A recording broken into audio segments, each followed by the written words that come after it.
Muy bien, bienvenidos a la nueva tarde de microscopía electrónica. Esta vez es un miércoles por el feriado.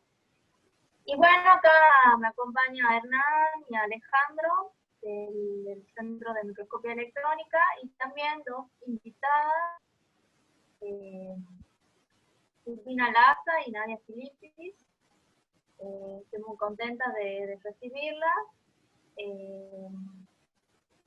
Así que, bueno, enseguida la vamos a escuchar. Estamos haciendo, bueno, entrar todos los, sí, los asistentes. Sí. Bueno, Nadia es del Poder Judicial de Chaco, del Instituto de Medicina y Ciencias Forenses, y hoy es bioquímica y nos va a contar todo lo que están haciendo en microscopía electrónica de barrido para el laboratorio forense. Así que estamos desde Chaco, el impenetrable. Y bueno, ¿cómo? Sí, en realidad de Resistencia estamos, de la capital del Chaco. Claro, bueno, está bien. Pero... sí. Yo soy del Chaco y siento así el impenetrable. Sí, es hermoso, es hermoso. Y bueno, y Silvina, María Silvina Laza y Sonia Clara Camina de Laboratorio de Microscopía de Barrido de Uncuyo, Mendoza, pero Silvina está en Barcelona. Exactamente. Va a trabajar y bueno, ahí está. Quedé varada por ahora. Así que, bueno, internacional el encuentro hoy. Muchísimas gracias por acompañarnos, por estar a las presentadoras. Les recuerdo que esto lo organizamos en el CIME, pero nos apoya la Asociación de Becarios Maricolí en Argentina, también la Asociación de Universidades de Grupo Montevideo y la Sociedad Argentina de Microscopía. ¿Cómo vamos a trabajar, Hernán, en la tarde de hoy? Bueno, como lo venimos haciendo, primero, buenas tardes a todos. Tuve una pequeña demorita para hacer el ingreso. Justo me están llegando algunos correos electrónicos diciéndome de eso, pero ya estamos arrancando. Como venimos trabajando, primero, bueno, toca el turno a Nadia. Ella va en su presentación entre 30 y 40 minutos. Después vamos a hacer un tiempo de presentación. Mientras muevo un poquito la cámara, así aparezco yo.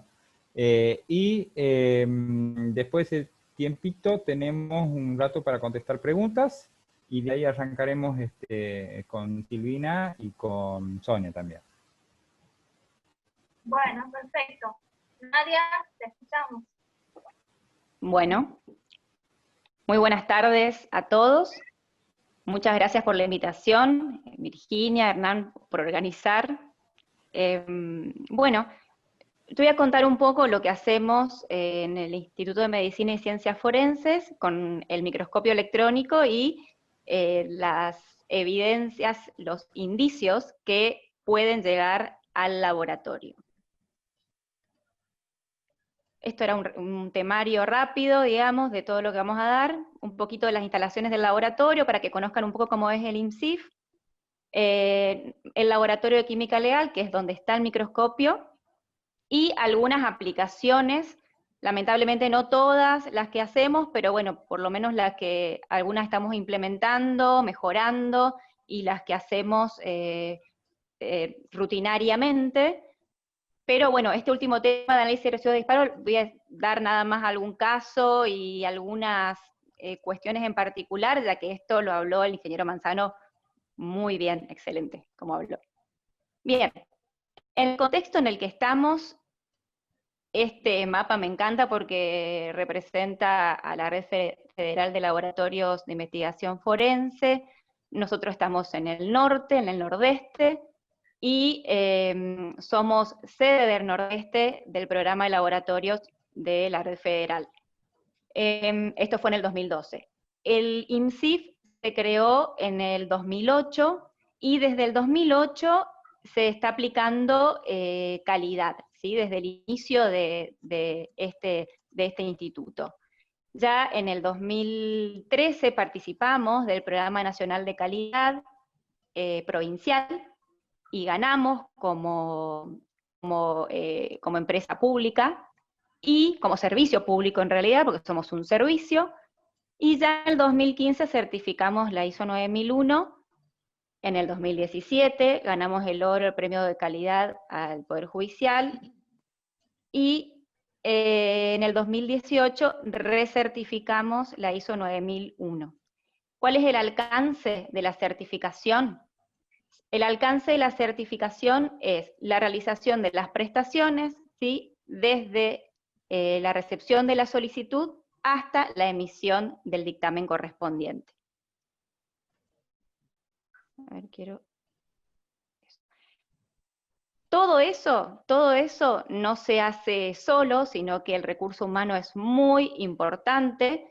Estos somos nosotros, realmente un grupo multidisciplinario, nos ayudamos entre todos, trabajamos en equipo, y les cuento un poco cada uno quiénes somos. Acá la marco, la doctora Lamparelli, ella es la directora del instituto. Ella es nuestra guía, en realidad siempre las preguntas, las soluciones nos brinda ella. Ella es médica, es abogada, y también ahora actualmente está participando siendo médica, como médica forense, ¿sí? Está haciendo autopsias, está trabajando como perito, además de sumarse sus actividades como directora. Todos los que estamos acá, desde el personal de mesa de entrada que recibe la muestra, hasta nosotros que emitimos los dictámenes, en el proceso del trabajo pericial, todos somos importantes. Las personas que están de negro son los administrativos y los del sector calidad, ¿sí? Acá está la doctora Doudat, que es la responsable del sector calidad. Y bueno, estamos separados porque, bueno, no todos, en ese momento no estábamos todos. Se sumaron al IMSIF también 2 médicos, el doctor Zárate y la doctora Andrea Martínez. Y bueno, todos formamos parte de este gran equipo.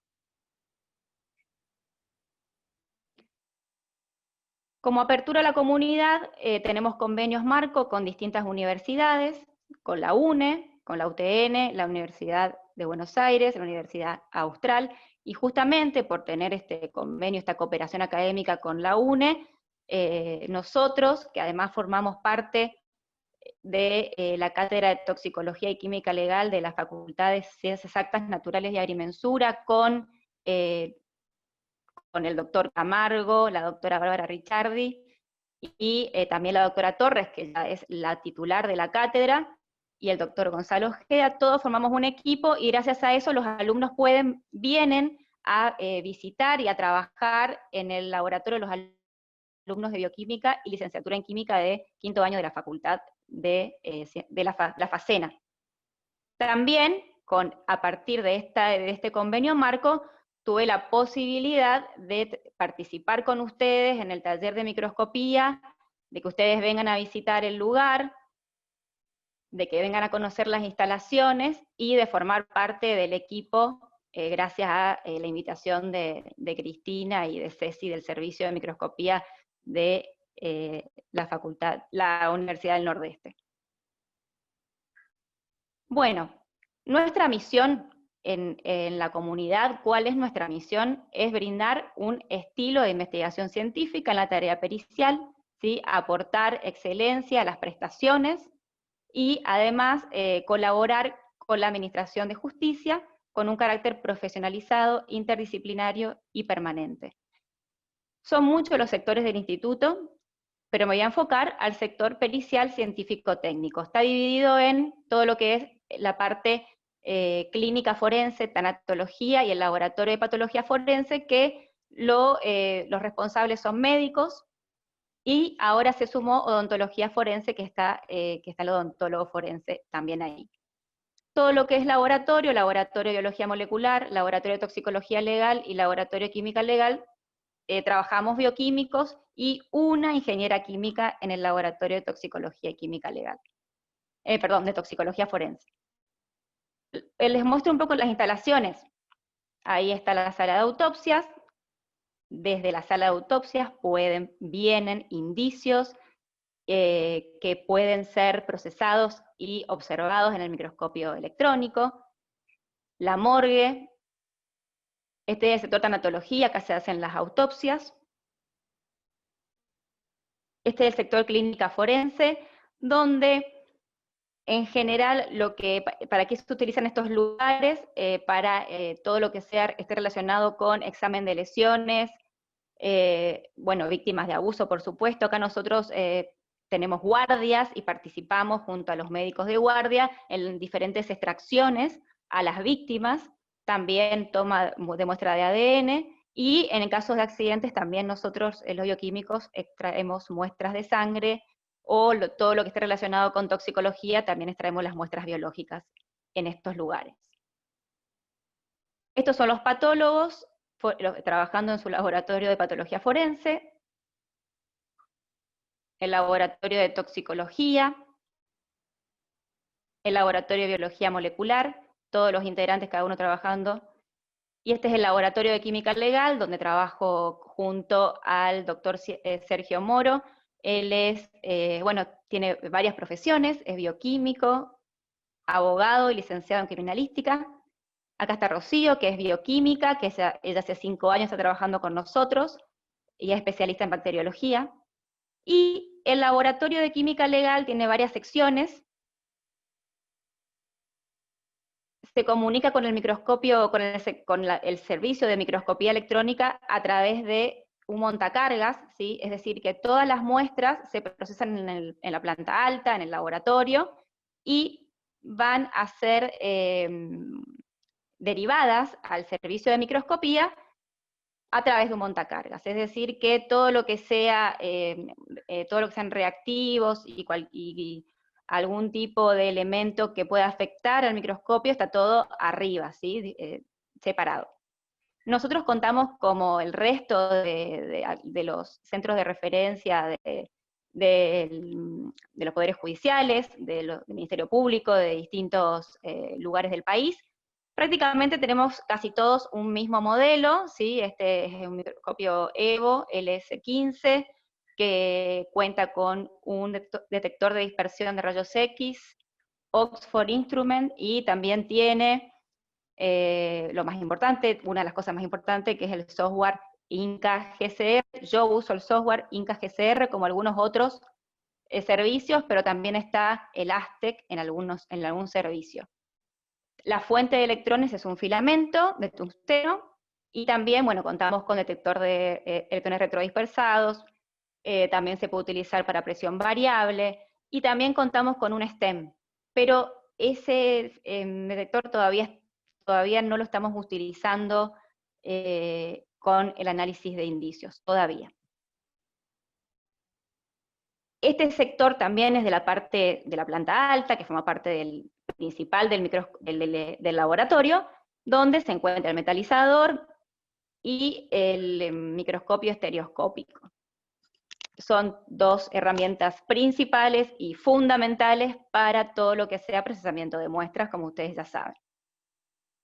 Bueno, ¿qué indicios vamos a recibir en el laboratorio? El laboratorio recibe muchas muestras del lugar del hecho, donde los peritos que van a recolectar las muestras son los licenciados en criminalística. Ellos trabajan en una dependencia que está al lado de la nuestra, que se llama Dirección de Gabinete Científico Judicial. Son licenciados especializados en la recolección de muestras, y generalmente recibimos muestras de ellos.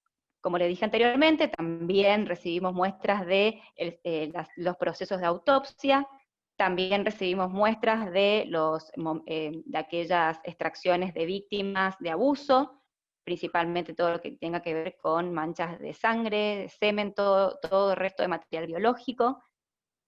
Después todos los tejidos que recibimos y órganos que recibimos de autopsia. Y esos son los indicios de origen biológico, ¿sí? Pero también, y todo tipo de soporte que pueda ser transferible al laboratorio.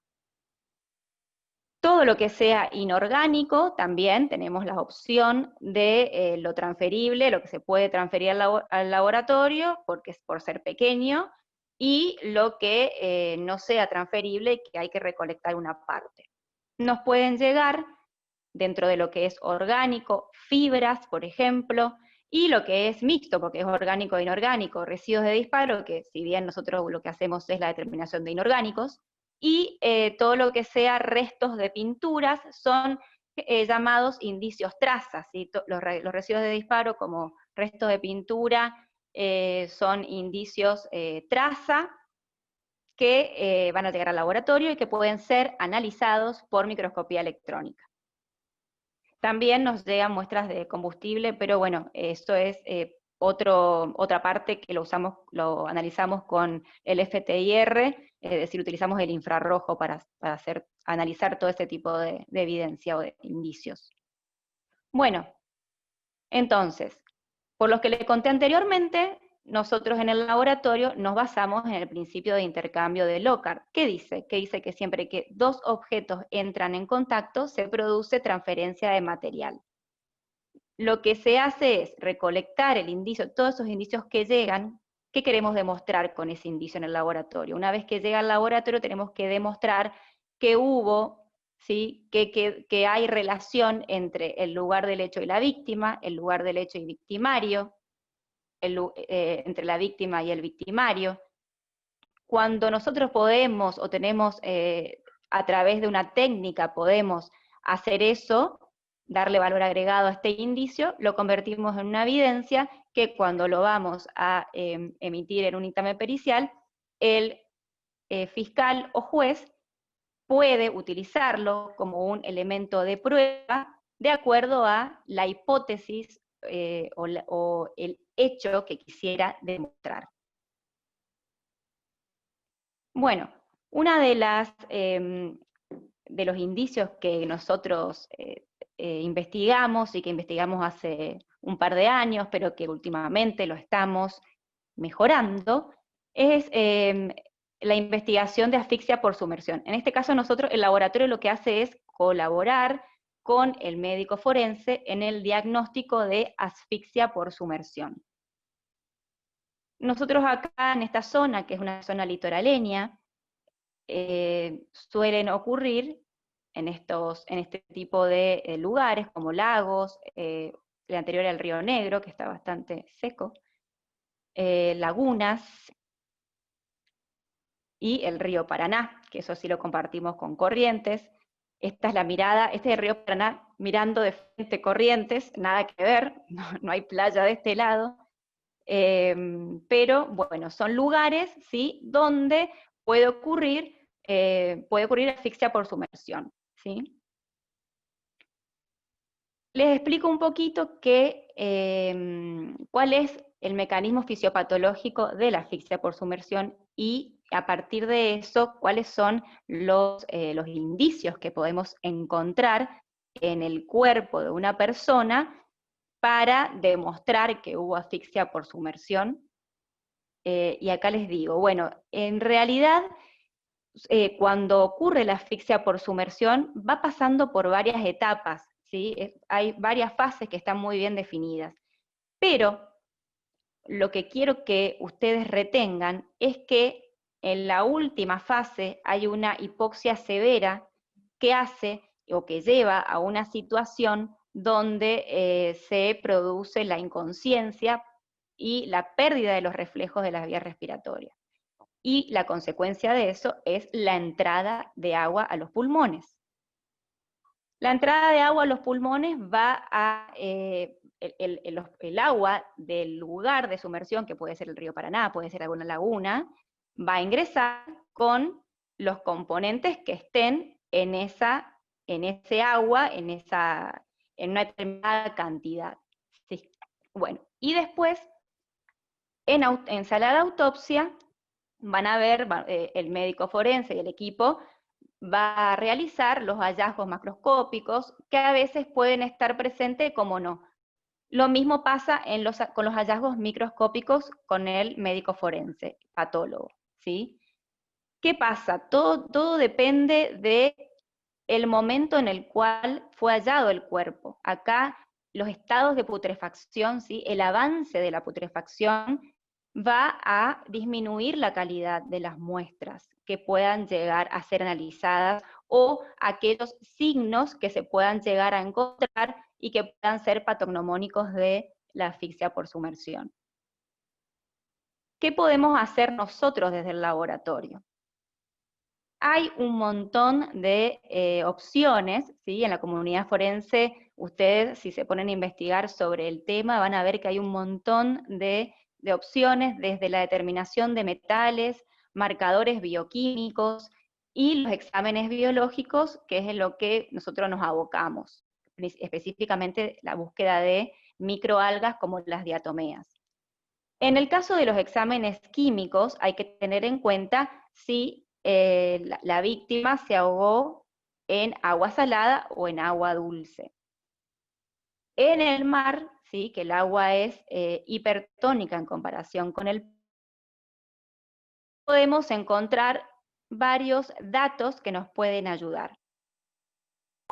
Antes de todo, antes que nada, quiero aclarar que cuando ingresa el agua, y si el mecanismo de respiración y de bombeo del corazón está funcionando, todos los componentes del agua van a ingresar a los diferentes órganos, como por ejemplo, riñón, hígado, por ejemplo, el corazón, por supuesto, específicamente en el ventrículo izquierdo, ¿sí? Que en comparación con el ventrículo derecho va a estar, si es un agua, si estamos en el río o en la laguna, va a ser un medio hipotónico, se van a romper los glóbulos rojos y se van a diluir ciertos componentes. No pasa lo mismo en el mar. En el mar va a aumentar, por ejemplo, la concentración de sodio, y hay un marcador en el mar que es el estroncio. El estroncio es un elemento que se utiliza mucho como marcador. Y en el caso de ríos y lagunas, no es un marcador adecuado porque está en menor concentración. Sí se pueden hallar otros marcadores como establecer la concentración de calcio, magnesio, sodio, hierro, pero que están relacionados con componentes del organismo, que van a estar en una concentración más diluida. O sea que se puede establecer gradientes de concentración entre ventrículo izquierdo y ventrículo derecho. También marcadores bioquímicos, la urea, la creatinina, también son marcadores que se van a encontrar en una menor concentración que el ventrículo derecho. Ahora, dependen aquellos marcadores que son muy sensibles a los estados de putrefacción, la urea, la creatinina, tienen un límite de detección. Es muy importante, repito porque es muy importante esta parte, que los órganos estén enteros, que no haya ningún tipo de daño para poder tener en cuenta o poder interpretar estos resultados. Nosotros lo que utilizamos es la búsqueda de diatomeas. ¿Qué son las diatomeas? Son microalgas que se encuentran en el agua de río, agua de laguna, también, en realidad, sí, me va a matar la doctora Maidana, en aguas continentales, ¿sí? Y en agua a cielo abierto, el mar. Bueno, las diatomeas en aguas continentales, ríos, lagunas, se encuentran en un poquito menor cantidad que en el mar. Eso hay que tenerlo en cuenta.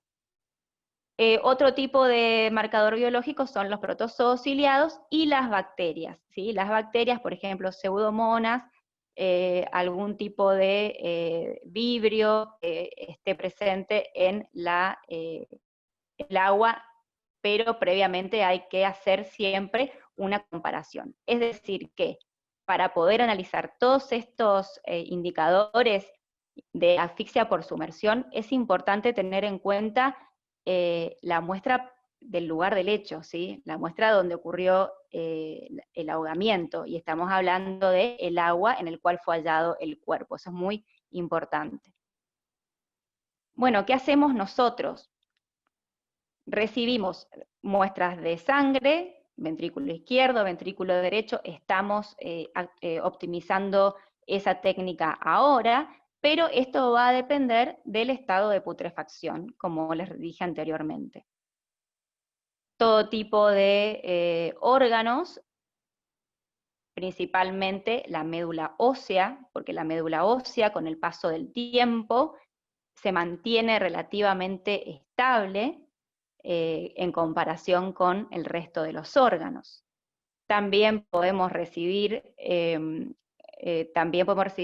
sangre de femoral, que también es una muestra muy limpia, si tenemos en cuenta, porque está separada del resto de órganos que posiblemente puedan estar dañados, y eso puede llevar a una contaminación. ¿Qué hacemos con estas muestras para poder buscar, en este caso las diatomeas, que son microalgas que tienen una característica, y es que tienen una caparazón silícea muy estable frente a oxidantes fuertes, como son el ácido nítrico y el agua oxigenada? Lo que hacemos es una mineralización del tejido, es decir, se llama mineralización de la materia orgánica, hasta destruir todo el material orgánico, ¿sí? La idea es que la sangre es un tejido bastante sencillo. Lo que no es sencillo es, por ejemplo, riñón, la médula ósea, no son tejidos, son tejidos mucho más complejos, y eso hace que sea muchas veces difícil la búsqueda de diatomeas. Siempre lo que hicimos fue una centrifugación y la observación de las diatomeas en el microscopio, ¿sí?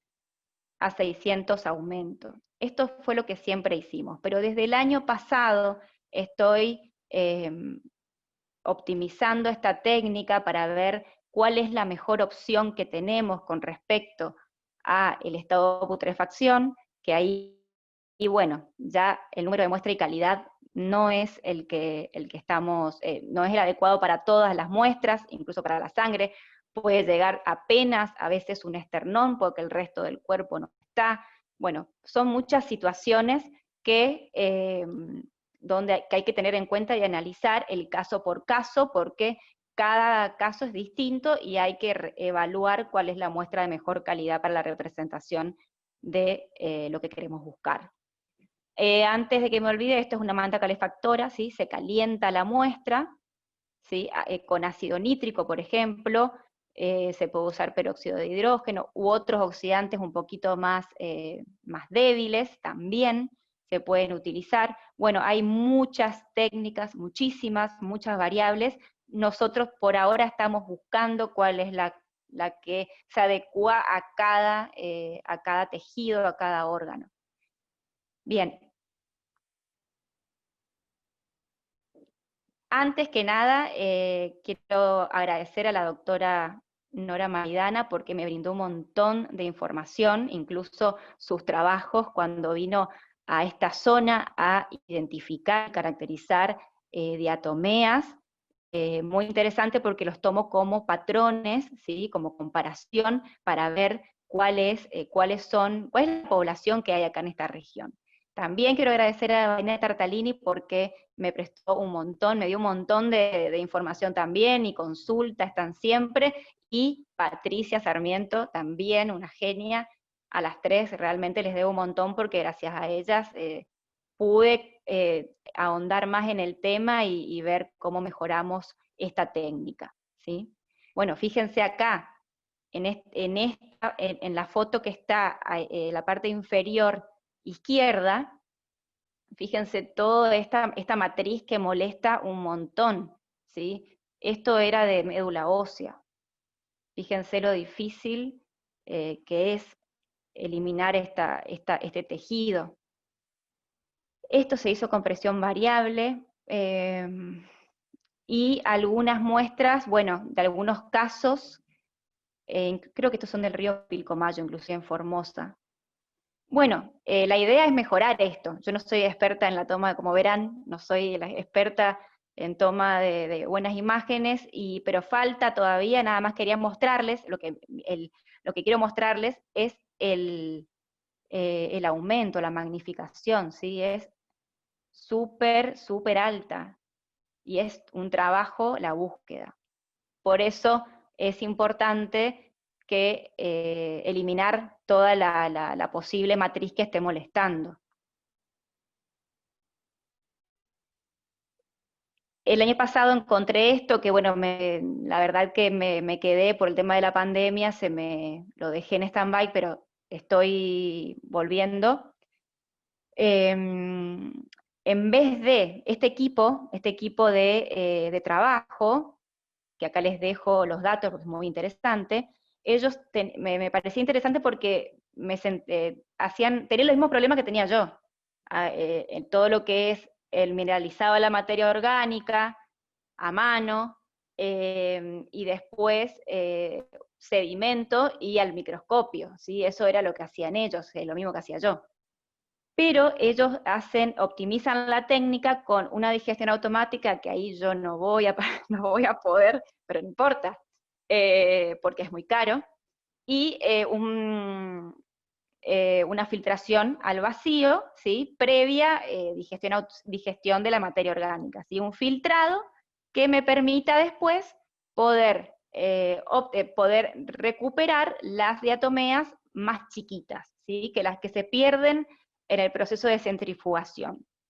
Bueno, este es el esquema de un Kitasato con el filtro y el agregado de las soluciones producto del mineralizado y para preparar las muestras. Incluso ellos hacen una búsqueda automática con el detector de rayos X, hacen una búsqueda automática de las diatomeas, detectando el silicio.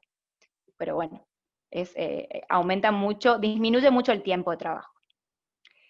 Bueno, como les venía contando, lo importante, es una técnica muy buena, pero hay que tener mucho cuidado, ¿sí? Mucho cuidado en la interpretación de los resultados. Una buena interpretación de los resultados depende de que tengamos la muestra de agua obtenida del lugar del hecho. Eso es re importante, porque tenemos que comparar los ejemplares, los individuos que se hallan en ese agua, con los posibles hallazgos en los diferentes tejidos, ¿sí? En los diferentes órganos. Y el protocolo de procesamiento de las muestras tiene que ser muy estricto, porque podemos contaminar con diatomeas del ambiente a las muestras que estamos analizando. Por eso hay que usar agua filtrada, bidestilada, ácidos de pureza analítica. Bueno, tenemos que tener mucho cuidado, ¿sí? A la hora de interpretar. No sé cómo voy de tiempo. Bueno, vamos con electrocución, que es otra de lo que comenzamos a trabajar también con el microscopio. Estas son heridas, ¿sí? Sí. Vamos bien con el tiempo. ¿Vamos bien? Bueno. Sí, 15 minutitos más tenemos, porque me arrancó un poquito más tarde. Sí, estoy viendo que son 4 menos cuarto. Bueno, perfecto. Bueno, voy rápido entonces. Voy más rápido. Bien. Les cuento, esto es un caso de electrocución, ¿sí? Bueno, una pareja murió por una electrocución con un ventilador. Las heridas, las lesiones que pueden quedar, ¿sí? Si ustedes características de la electrocución, ustedes pueden ver, en este caso son lesiones donde hubo contacto con el material que hizo contacto con la piel, ¿sí? Para que la corriente se transmita, ¿sí? Ese material que da origen a la corriente puede dejar restos, ¿sí? Como ven ustedes, esos restos de tipo blanquecinos, ¿sí? O plateaditos, podríamos decir. Esos restos corresponden en este caso, a salpicaduras del material correspondiente al elemento conductor que dio origen a la electrocución, en este caso, ¿sí? Bueno, ¿qué podemos hacer desde el laboratorio? En principio, bueno, las lesiones cutáneas ustedes pueden ver la marca eléctrica, ¿sí? Que es la carbonización, digamos, el calentamiento de la herida. Fíjense que en este caso hubo mucho contacto con el componente, en este caso el ventilador, o el componente que originó la corriente, la electricidad. Entonces ahí, esto se llama quemadura eléctrica, ¿sí? Por la resistencia que ejerció también la piel y el calor que se generó. Acá podemos ver metalizaciones, que es muchas veces no se ve nada de esto, pero sí lo podemos ver en el microscopio, que es la transferencia de iones metálicos, ¿sí? A la piel, o incluso a la epidermis y todas las cavidades, todas las siguientes capas de la piel, hasta la subcutánea también, y las salpicaduras, donde ya son partículas más grandes que se ven a simple vista, pero que también podemos confirmarlas por el microscopio, a través del microscopio electrónico. Bueno, estos lo procesamos gracias al servicio de microscopía, y acá le agradezco a Cristina y a Cecilia por ayudarme con esto, porque realmente yo no tengo mucha experiencia en lo que es muestras biológicas, pero bueno, quiero que, si bien nosotros y todos mis compañeros van a coincidir conmigo, prácticamente el 95-90% de las pericias son para residuos de disparo, hay un pequeño porcentaje que el objetivo es que crezca, ¿sí? Y es el uso de la microscopía para otras evidencias. Bueno, en este caso nos parece muy interesante hacer un estudio con el microscopio electrónico de estas porciones de piel, ¿sí? Obtenidas durante el procesamiento de autopsia. Se toma la piel, se toman porciones, ¿sí? Del lugar donde, alrededor de ese rodete, de ese orificio que queda, donde se observen las metalizaciones o las salpicaduras, y un control, ¿sí? Una muestra control, distinta de ese sector donde se sufrió la electrocución. Estas son las imágenes del laboratorio del servicio de microscopía. Posteriormente, fíjense con electrones retrodispersados cómo ya se puede observar, ¿sí? La salpicadura generada. Uno puede acercarse y hacer varios aumentos, incluso poder analizar estas partículas y poder compararlas con el elemento conductor. En este caso nosotros no tuvimos, no tenemos la muestra del elemento conductor, pero bueno, nos sirvió para tener o aportar más en estos casos, digamos, estos casos en donde, por ejemplo, puede pasar que no se sepa nada, ¿sí? Más que se vea una herida y podemos ver este tipo de efecto que nos puede indicar lo que pasó o cómo falleció la persona. Fíjense en este caso cómo las partículas se van ingresando, ¿sí? A la dermis, la epidermis, y se puede observar este tipo de imagen. Acá podemos, con el INCA, podemos realizar tomar muestras de espectros, y con el EDS, con el EDX, en realidad, perdón, el EDS, podemos obtener los perfiles elementales de las partículas que hallamos, ¿sí? Fíjense en este caso, titanio, hierro, son elementos que forman parte de los pigmentos de las pinturas que tienen algunos electrodomésticos. Fíjense este otro caso donde obtenemos en el perfil elemental plomo. Y la verdad que es muy interesante obtener este tipo de información para poder muchas veces, como les dije anteriormente, explicar el suceso del fallecimiento, en este caso de las víctimas. Bueno, con eso termino la parte de electrocución. Otro tipo de evidencias que yo les dije son las pinturas, ¿sí? Vamos a realizar un cotejo de indicios. Principalmente se trata de utilizar técnicas no destructivas, que es lo que está ahora de moda, no destruir ese indicio tan microscópico.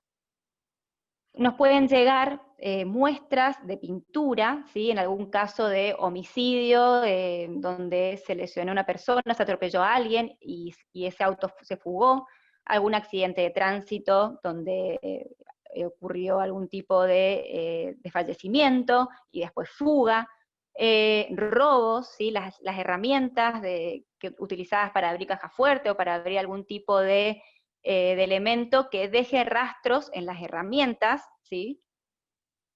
Lo importante es la toma de muestra en este caso.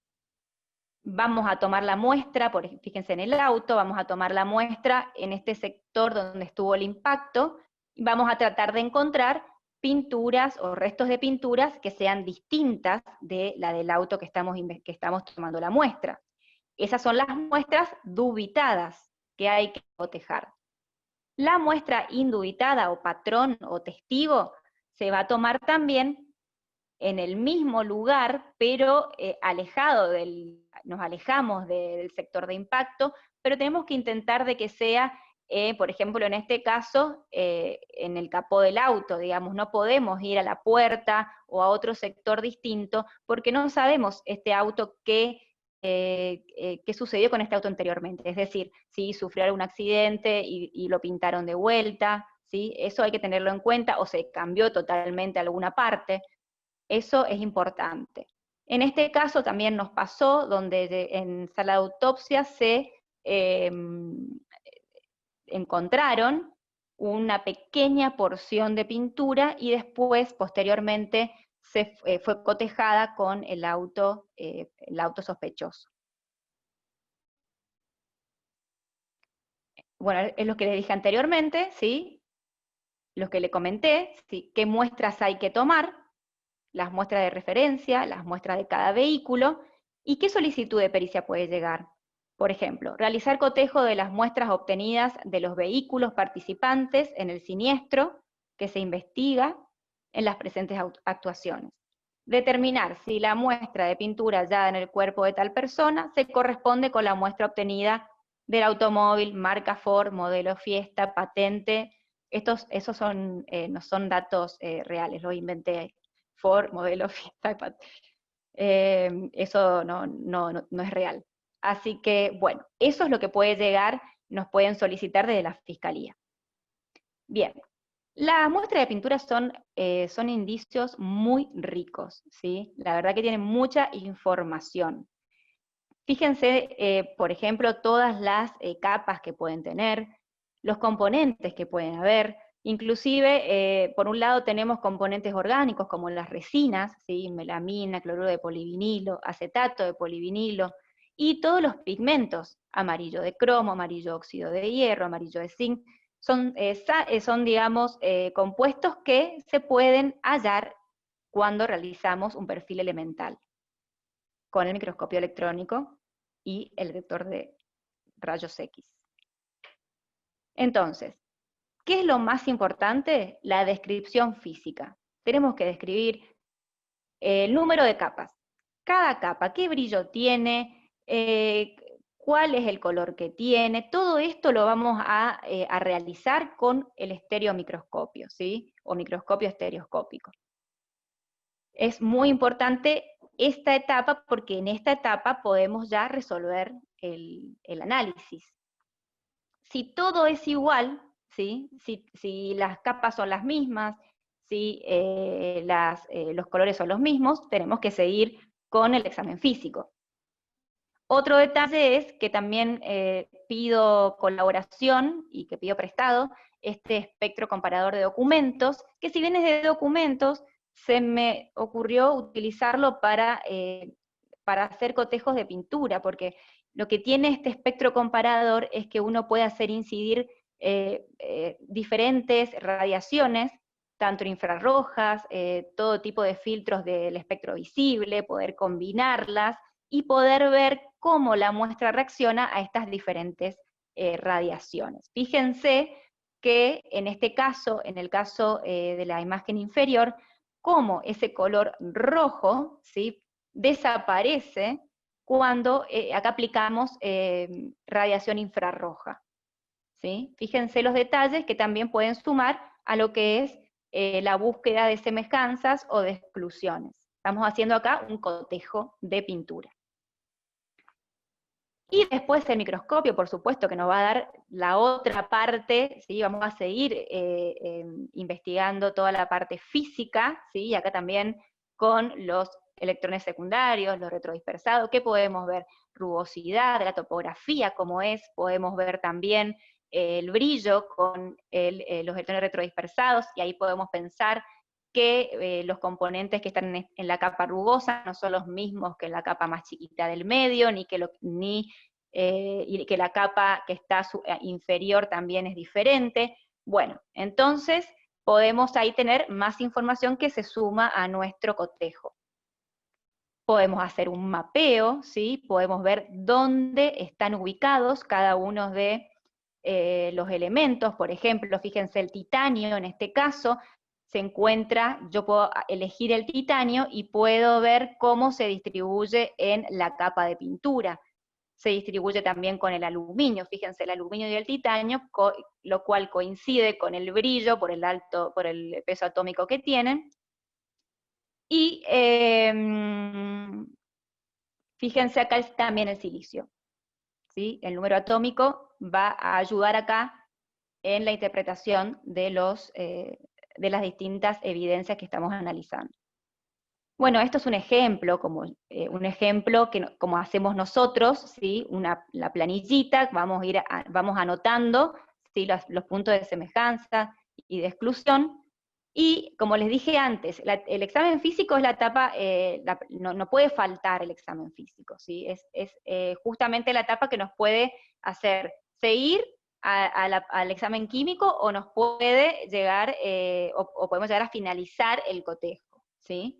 Cuando todo es igual en el examen físico, como vamos encontrando puntos de semejanza, con lo que seguimos es con el examen químico, que es como les venía comentando anteriormente. Con ese mapping podemos ver dónde están distribuidos los elementos.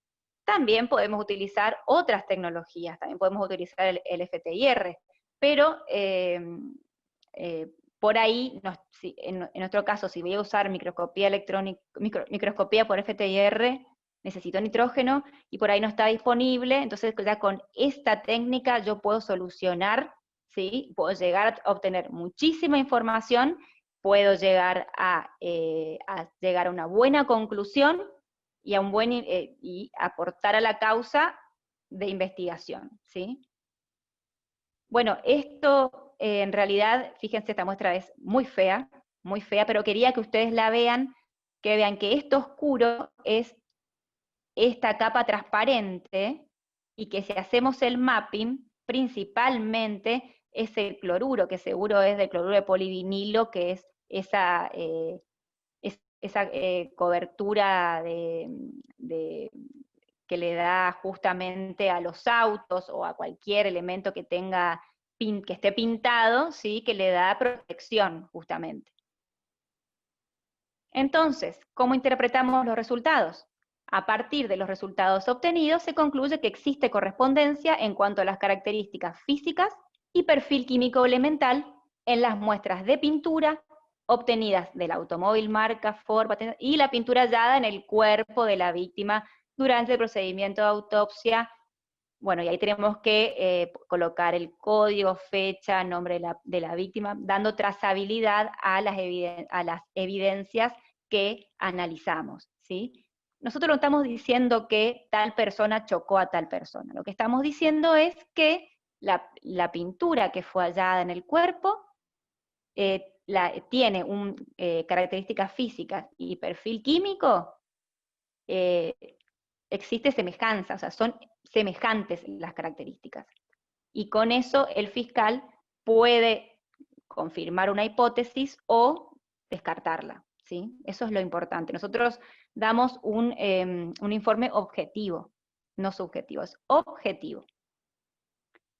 Por último, que no voy a hablar tanto porque ya terminamos enseguida, ¿qué hacemos nosotros con los residuos de disparo? Fíjense, es otro indicio microscópico. Cuando ocurre un disparo de arma de fuego, fíjense que todos los elementos, ¿sí?, todos los componentes de la deflagración de la pólvora que viajan con el proyectil, ¿sí?, también pueden escapar por otros orificios, ¿sí?, dependiendo del arma. No todas las armas tienen estos orificios. ¿Qué se produce como resultado de esta elevada presión y elevada temperatura? Se producen cuando llegan a su estado ambiental, la temperatura ambiental, partículas de forma esférica, ¿sí?, buscamos siempre que sean de forma esférica, que son las que se van a depositar no solamente en las manos de la persona, sino también en sus prendas, se pueden depositar en diferentes sectores del lugar del hecho, ¿sí? Eso es lo importante, que se pueden depositar en diferentes sectores del lugar del hecho. Lo único que quiero contar acá es la experiencia que tuvimos nosotros al cambiar de la técnica de absorción atómica a la técnica de microscopía electrónica de barrido. Para nosotros fue muy, muy ventajoso porque aumentamos la cantidad de hallazgos, de casos positivos, podríamos decir, los aumentamos. ¿Por qué? Porque primero, que en absorción atómica teníamos muchos falsos negativos. ¿Por qué? Porque teníamos que detectar, ¿sí?, en manos, en dorsos, fíjense cómo está dando la muestra ahí, de ese lado, en dorsos, tenemos que detectar, primero que destruimos las partículas, ¿sí? No solamente tenemos que detectarlas, también tenemos que cuantificarlas, y cada elemento, antimonio, bario y plomo, perdón que no dije anteriormente, pero lo que tenemos que encontrar son partículas o aleaciones de antimonio, bario y plomo, que corresponden al fulminante, ¿sí?, del cartucho.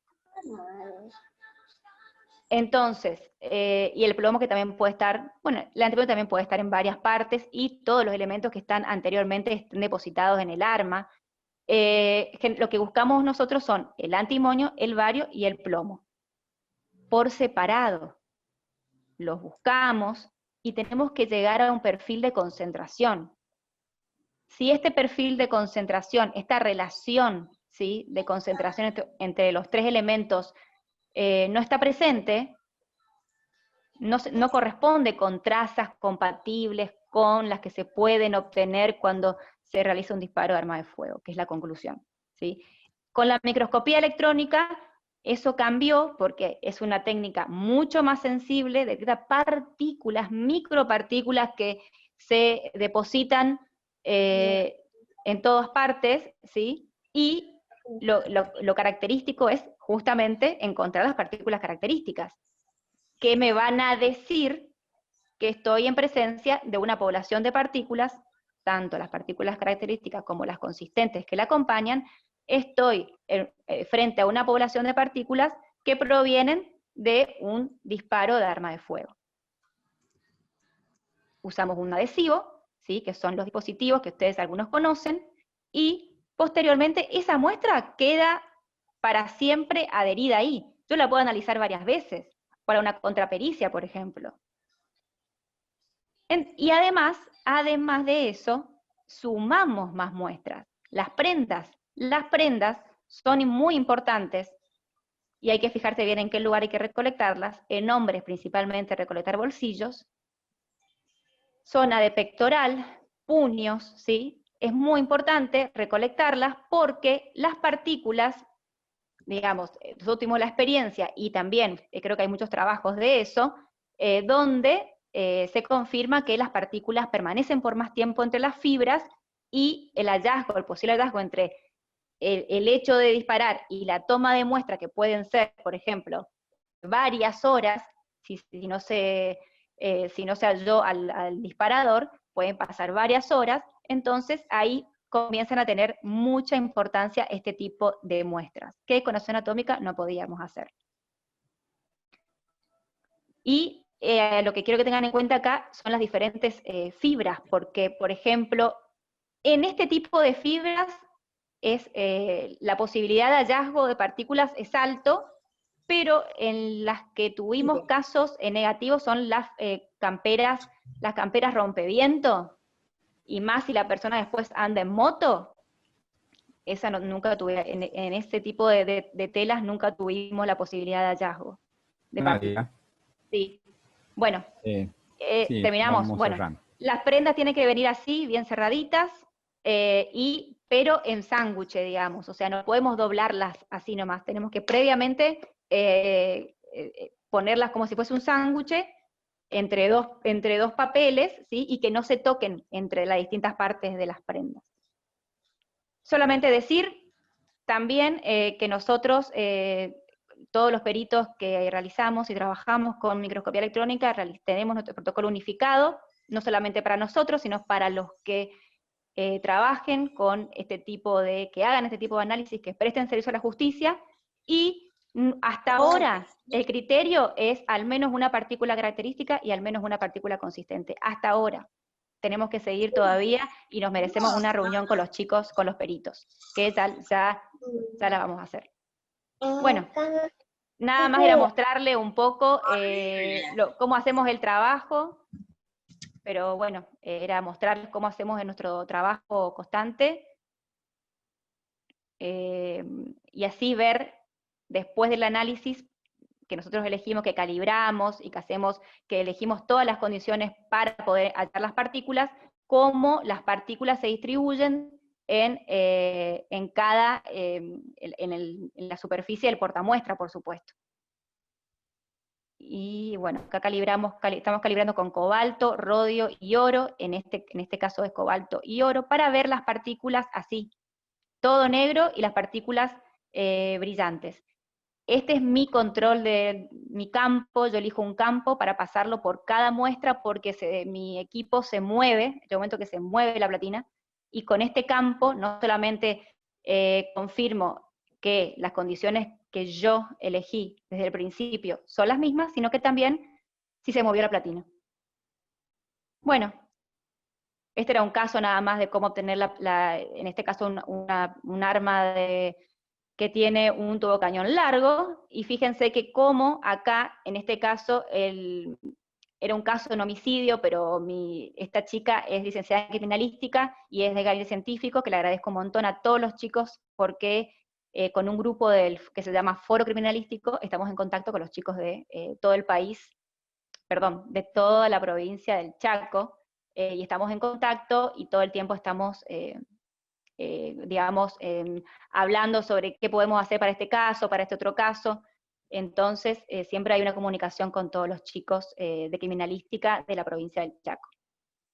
Bueno, y nada más quería contar cuál es la interpretación, quería dejar la interpretación: es posible afirmar que el individuo muestrado estuvo presente en un escenario donde se disparó un arma, es lo que podemos decir, no podemos decir más nada, porque las partículas se distribuyen en todos los espacios, como le dije anteriormente, y también siempre ponemos en el informe, cuando es negativo, qué puede haber pasado entre la toma de muestra y entre el hecho y la toma de muestra, lavado de manos, actividad de los individuos, tipo de arma utilizada. Bueno, todo eso es importante agregarlo en el informe. Y creo que ya estoy. Esto era nada más para mostrarle que nosotros seguimos estos puntos para hacer el informe pericial, pero bueno, no hablo más porque no hay tiempo. Gracias a todos. Bueno, muchas gracias a vos, Nadia. La verdad, bastante completito, bastantes actividades tienen ahí en el laboratorio. Ay.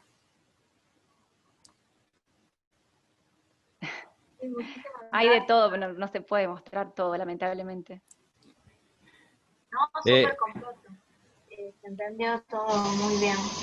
Bueno, gracias. Y hermoso cómo está armado, porque bueno, lo importante, ¿no?, de tener como un centro científico con todas las técnicas nuevas, para aportar pruebas, o sea, con mayor nivel de certeza en lo que es la justicia. Sí, además, lo que yo en realidad también lo que quiero comunicarles, lo que quiero hacer que entiendan, es que nosotros estamos todo el tiempo trabajando y por ahí también necesitamos ayuda. Como ustedes ven, yo pedí ayuda a expertos investigadores, como pueden ser el centro de ustedes, o algunos otros, bueno, las chicas, Cristi y Ceci, Patricia, Nora Maidana, Bani, bueno, también la siguiente disertante, Silvina, bueno, a todos, realmente uno necesita de los investigadores, de ustedes, nosotros, que estamos todo el tiempo por ahí enfocados al trabajo de por ahí no vemos cosas que podríamos ver si trabajamos en conjunto, o desde el aporte de ustedes, desde la investigación, y nosotros aportando muestras, aportando casos. Sí, bueno, la interdisciplina es fundamental en Sí, la en la colaboración. investigación forense, sí. Y Nadia, si querés prenderla, porque como te decía, como viene del celular, la cámara del celular está apagada, así que si querés poner la cámara del celular. Dale. No, ahora sí, yo creo que ahí. ¿Ahí me ves? Sí, ahí. ¿Me ves ahí? Poner las preguntas, si es que hay preguntas, comentarios, Hernán. Bien, bueno, sí, han llegado algunos comentarios y un par de preguntas. Ya vamos a estar con la primera. A ver qué voy a apagar acá. Bueno. Y ahora acá. Bueno, muchas felicitaciones. Sí, excelente Nadia. Dice, gracias. Por ahí me pierdo un poco, pero bien, gracias. Bien, bueno, dice felicitaciones por la charla, o sea, de Gabriela Sarraski, de Catalina Taibo, súper explicativa. Ana, no tengo acá el apellido. Liliana Doutat, excelente Nadia, muy didáctica y clara tu disertación. De Carla, muchas gracias, muy interesante la charla. De José Félix también, buenísimo, Nadia, muchas gracias. Gracias a ustedes. Silvina Laza, no sé si la conoces. No la conozco. Excelente, Nani. Pregunta, ¿cuántos son en microscopía en el laboratorio? Bueno, pasa que como el laboratorio es grande, ¿sí? Me quedé por ahí, las actividades las estoy haciendo yo, está aprendiendo Rocío también, y lo dejamos a Sergio arriba. No, mentira. Sergio, digamos, nos dividimos, hacemos lo que podemos, ¿sí? En general, por ahí me aboco un poco más yo a la actividad del microscopio, pero eso no quiere decir que por ahora estoy por ahí más abocada, pero en un futuro pretendo que no sea así esto, y que tanto Rocío como Sergio, pasa que por ahí, como no tenemos tiempo y y llegan muchas evidencias distintas, que nada que ver con el microscopio, y que tenemos que hacer, entonces por ahí nos dividimos, ¿sí? Estamos divididos. Pero bueno, por ahora estamos así, divididos. ¿De qué lado tengo que mirar? Porque estoy acá. No, vuelve a la otra, al medio. De ahí al medio, mira, girásela un poquito menos. ¿Acá? No sé, tenés el celular. Acá tengo el celular. Ahí, bueno, ahí tenés que mirar al celular. Ahí. Exacto, ahí tenés que mirar. Muy bien. Bueno, de todas formas, esto es prueba. Bueno, ¿quiénes preparan muestras? Pregunta también Silvina. ¿Cómo? ¿Quiénes preparan muestras? ¿Quiénes preparan muestras? Así es, no sé si se referirá a... Preparar, vos decís ¿Cómo? Capaz que se refiere a quienes toman las muestras. Bueno, no, tomarlas... Perdón. Sí. Sí. ¿Quiénes preparan las muestras dentro del laboratorio para que vos las puedas ver en el microscopio? Esa era mi pregunta. Ah, no, yo. Eso lo hago yo, sí, eso lo hago yo. En realidad las muestras de residuos de disparo las metalizamos, y todo lo que es, bueno, lo que es procesamiento de muestras mineralizado de las muestras que vienen de autopsia.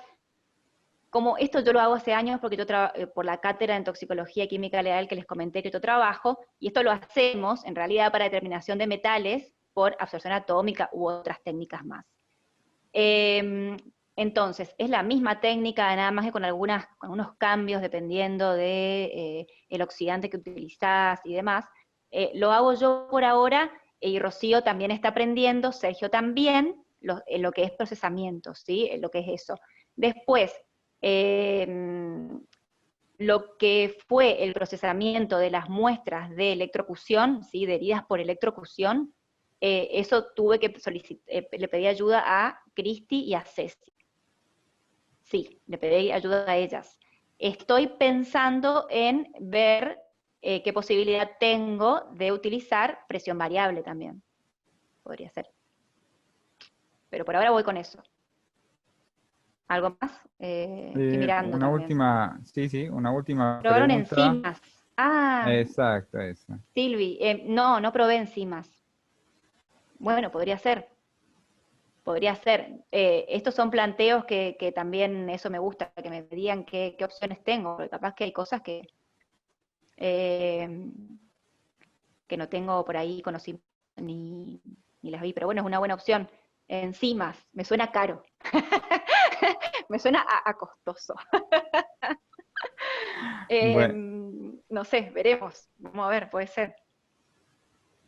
bueno, y para acá por el Face también tenés algunas preguntas de José Bueno. Manzano. Dice, Nani, Ajá. ¿cómo preparas los cortes de piel para la determinación de metales por electrocución? Eso son las muestras se obtienen, se obtienen en autopsia, ¿sí? Los cortes son, no sé, de 0,5, sí, no, 5 milímetros por 5 milímetros. Esa muestra tomó la doctora Lamparelli, justamente. Ella, bueno, los cortes, ella obtuvo cortes, ¿sí? Que los envió a patología, y yo desde patología, con el médico forense, cortamos en cortes, en pequeños cortecitos, y esto fue, yo fui guiada por Cristina, que me iba diciendo lo que tenía que hacer, qué tamaño de muestra, que era más o menos 5 milímetros por 5 milímetros, y después me fui a Corrientes donde se deshidrataron las muestras con acetona, bueno, lo que conocen ustedes, toda la parte de procesamiento de muestras biológicas, y después se usó secado a punto crítico, yo las metalicé, ¿sí? Las grafité, y listo, se ven lindas, se ven muy bien. Bien. Bueno, muchas gracias, Nadia.